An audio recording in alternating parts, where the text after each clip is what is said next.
All right, ready to roll? Roger. Okay. I'll lean the mixture. So we have a mixture control here, which controls the fuel-air ratio. And when we're taxiing, we don't want to run too rich of a mixture because it can foul the magnetos and the plugs. Sure. And we're not interested in that. So, oh, by the way, let's introduce you on the video. This is my friend Rick, and it's going to be kind of like a discovery flight for Rick, and he's always wanted to fly and has had some opportunities in the past, but they just didn't pan out, and so here we are. And today's a beautiful day, flying out of Laconia Airport, Laconia, New Hampshire, KLCI. Automated weather observation, 1537, Zulu. Wind 250 at 05. No wind. Visibility 10. Sky condition clear. Temperature 32 Celsius. Wow. Dew point 23 Celsius. Altimeter 3016. Okay, so the way the airplane steers on the ground is with these rudder pedals. Look down at the pedals and you'll see them, yep. To turn left, I kick left. To turn right, I kick right. To go straight, obviously go straight. Now there's independent braking, so each pedal has its own brake. So the right pedal on the top, if you hit it with your toes, you can see it move forward. Okay. That will control the braking on just the right side. You want to brake with both, both at the same time. Just like that. You want to try taxiing? This does nothing. The yoke does nothing on the ground. Okay. As far as steering is concerned. Now, for a different situation, what we would talk about is which direction to hold the yoke so that the airplane doesn't get blown around by strong surface winds when you're taxiing. But that's not a factor right now. So we're going to do a procedure. We're heading over here to the ramp. It's also known as the run-up area. And what a run-up is a place, or the run-up area is a place where we do the run-up, and what the run-up is a series of checks on the... In 9 out of 10 cases, when the radio comes on, I stop talking, because I don't know if it's something important that I need to talk or listen to, or if it's something that I need to address, or maybe they're talking to me. In this case, I know they're not talking to me. But the run-up is a series of mechanical checks on the machinery to make sure that it's anticipated to work properly when we actually take off.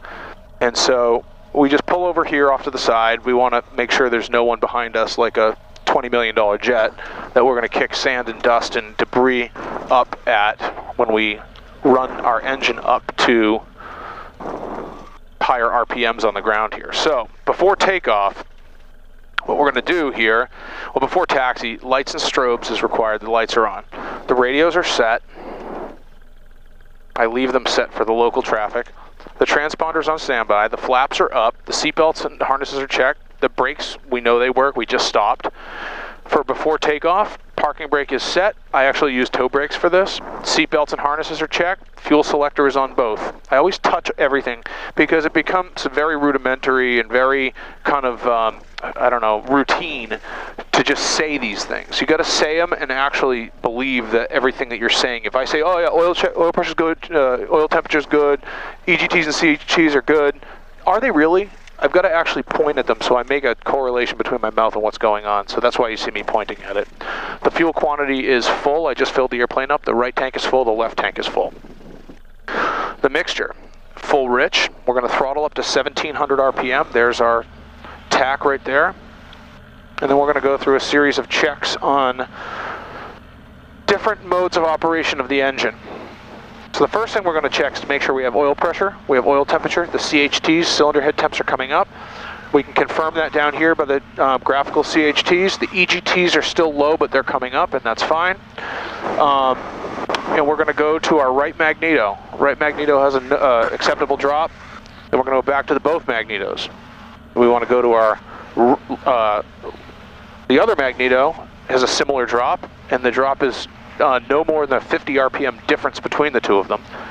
We put our carb heat on, which diverts filtered air and grabs unfiltered air from over the exhaust manifold to heat up the carburetor in the event that there's an icing issue. We noticed a temperature drop when we put on the carb heat. We want to cycle our propeller 3 times to make sure that we have a manifold pressure increase and an RPM decrease with each cycle.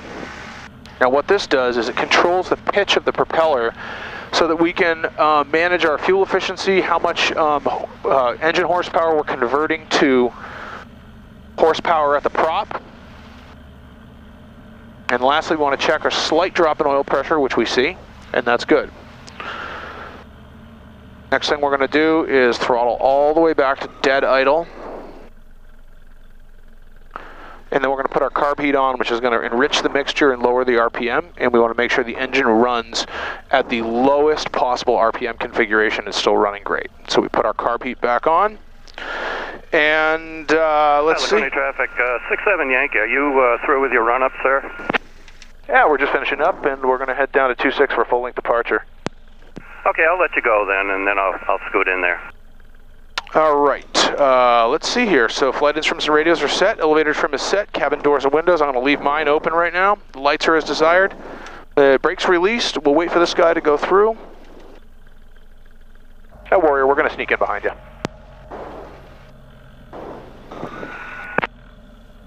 Are you rolling now? Yeah, we're rolling. Okay, I'll hold off. I don't want to blast you. Thanks.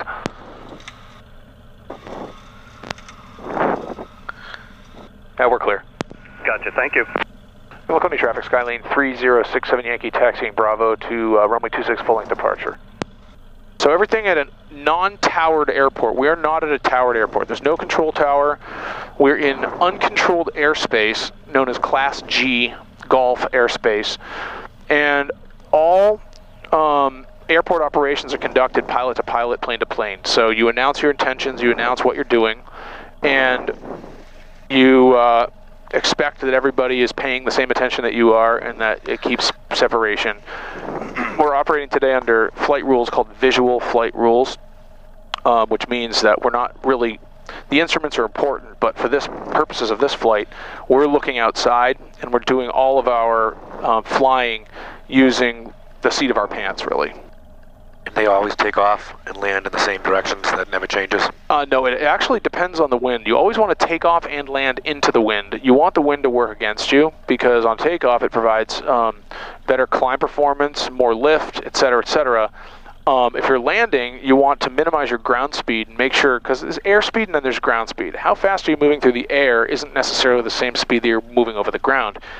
If you're moving through the air at 100 knots and you have a 50-knot headwind, then you're only going 50 knots over the ground. And that's not a perfect calculation. There are other factors to consider, but that's the nuts and bolts of it. But when you're landing, you want to have as little energy as possible. And so we always land into the wind when it's possible. Now, because we just did about a half a mile worth of taxiing, and a lot of pilots won't do this, but I do it because I am like obsessed with making sure I can control all of the factors involved here. I'm going to do a modified, abbreviated run-up again, because maybe we fouled the plugs in the last half mile. I doubt it, but let's just do it. I'm going to first make sure that my door is shut and latched. Check. Okay, mixture's full rich, prop full forward, carb heat cold, trim set for takeoff, fuel on both, and I'm going to run up to 1700 RPMs. And I'm just going to check the magnetos again to make sure that we're making power.